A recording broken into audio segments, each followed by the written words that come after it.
able to get vaccinated. We wish we had enough vaccine for everybody right now so that we could have everybody vaccinated, and frankly I think we'd all like to be done with this. But we can't do that now because the federal government didn't order enough vaccine in the first place under the prior administration, and the two companies that are producing it can only produce so much in the facilities they have now. The Biden administration, I just want to add, has done a great job of really going to those manufacturers and doing everything that they can think of to try to increase the amount of production that's available. And so I'm looking forward to us being able to do more and more every week. A couple of questions from reporters who couldn't be here. Marcel Raymond from Channel 9 is asking, can you clarify how the vaccine is rolling out in pharmacies, and who are then supposed to vaccinate people at nursing each side is going to do?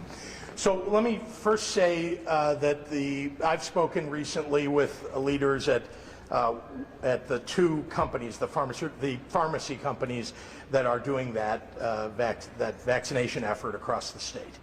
And they're working hard to complete that. They've agreed that they will complete the first round of assisted living sites by February 15th, so about 2 weeks from now. They've also completed, I might add, all of the first round of vaccinations, making them available to our skilled nursing facilities.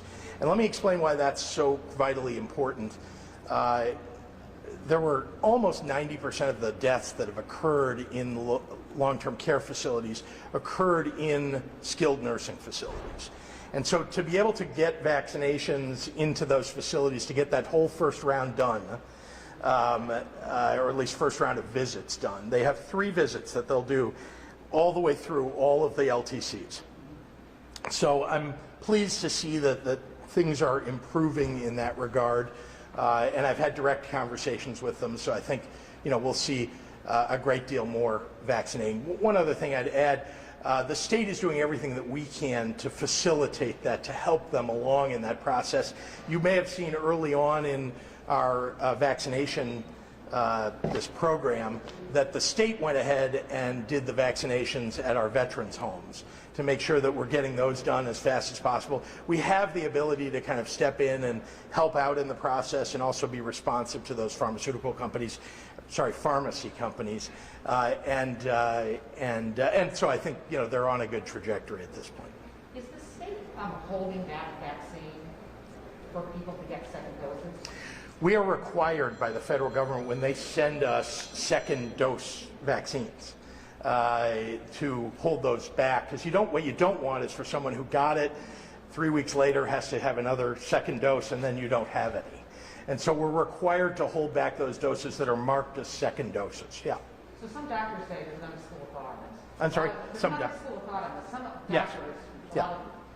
UNC doctors, Northwestern sure. doctors, they feel it's better to get as many people as you can. Yeah. Yeah, I think out in the... actually having a dose sit on a shelf.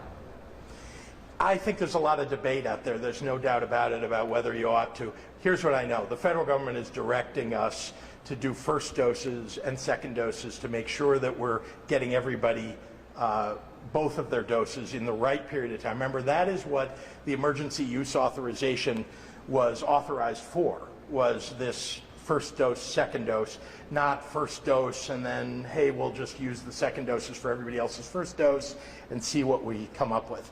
So we're following the guidelines of the FDA. Indeed, that's what we've been directed to do by the federal government.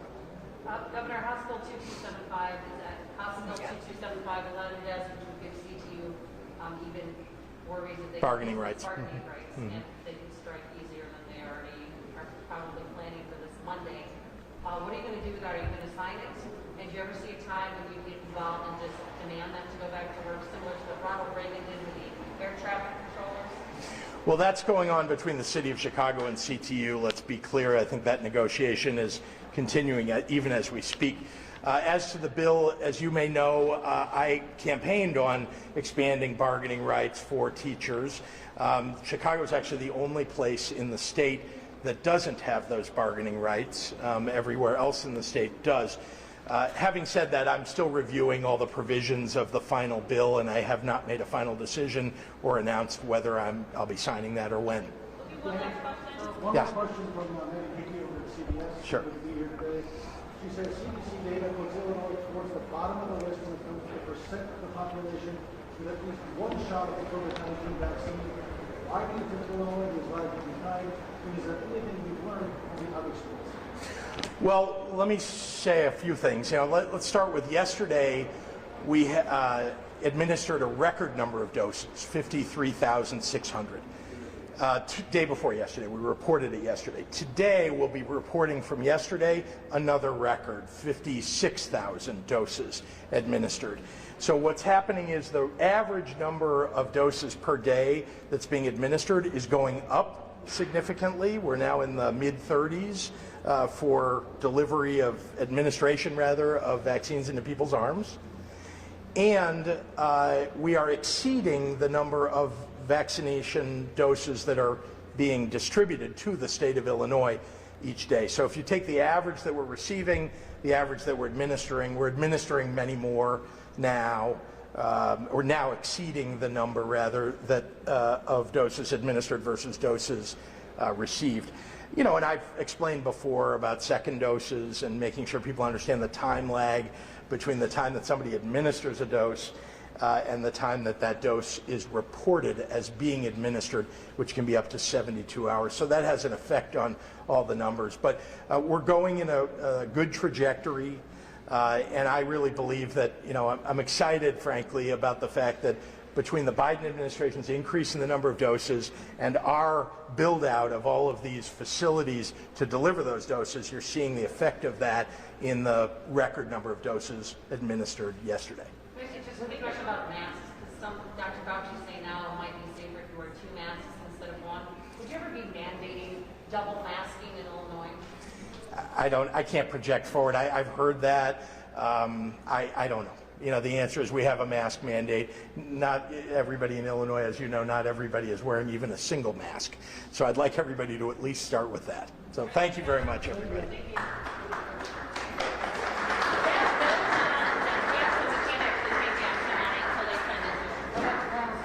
That bill is not on his desk yet, so we can't take action on it until somebody sends it to us. Just so you know. Hey, sorry. Yeah. Always favorite for both of them.